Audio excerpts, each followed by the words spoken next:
Plongez dans le temps, là où les histoires se tissent comme des fils d'or, où la sagesse se révèle dans chaque récit. Bienvenue dans le sanctuaire des contes, où chaque mot est un trésor et chaque histoire une leçon gravée dans le cœur des temps. Dans un village reculé, niché au cœur des vastes plaines africaines, vivait un jeune garçon du nom de Moyo. Issu d'une famille humble mais aimante, Moyo était doté d'une curiosité sans bornes et d'un esprit vif. Depuis son plus jeune âge, il avait soif de savoir et rêvait d'explorer les terres lointaines qui s'étendaient au-delà des frontières de son village. Un jour, un voyageur sage arriva au village, porteur de récits fascinants sur ses voyages à travers le continent. Les histoires du voyageur éveillèrent une passion ardente en Moyo, alimentant son désir de découvrir le monde au-delà de son foyer. Déterminé à suivre les traces du voyageur et à trouver sa propre voie dans le vaste monde, Moyo se prépara pour un voyage qui allait changer sa vie à jamais. Ses parents, bien que déchirés par l'idée de le voir partir, lui offrirent leur bénédiction et quelques conseils précieux pour son voyage. Reste fidèle à tes valeurs, fais preuve de courage et d'humilité, et surtout, écoute ton cœur, lui dirent-ils. Ainsi équipé de la sagesse de ses parents et de sa propre détermination, Moyo quitta son village natal pour entreprendre son périple à travers des terres inconnues et des contrées mystérieuses. Sa première rencontre significative fut avec une vieille femme sage qu'il rencontra dans les montagnes.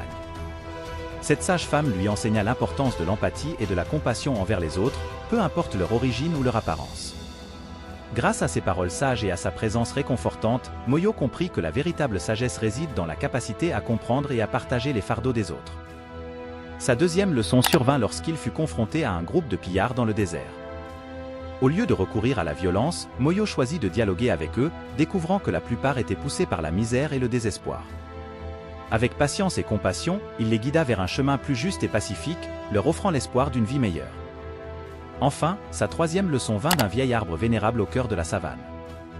L'arbre lui enseigna la sagesse de l'écoute intérieure et de la connexion avec la nature, lui rappelant que la véritable connaissance réside dans l'harmonie avec le monde qui nous entoure.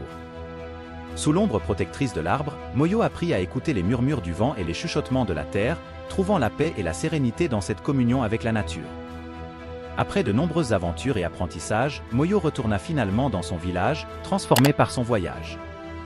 Avec humilité et gratitude, il partagea les enseignements qu'il avait reçus avec sa communauté, inspirant les autres à suivre leur propre chemin vers la sagesse et la compréhension. La leçon que Moyo avait apprise était simple mais profonde, que la véritable sagesse réside dans l'ouverture d'esprit, l'empathie envers autrui et l'écoute attentive de son cœur.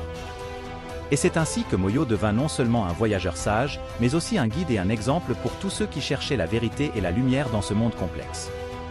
Si vous avez aimé, n'oubliez pas de liker cette vidéo et de vous abonner pour ne pas rater les prochaines vidéos.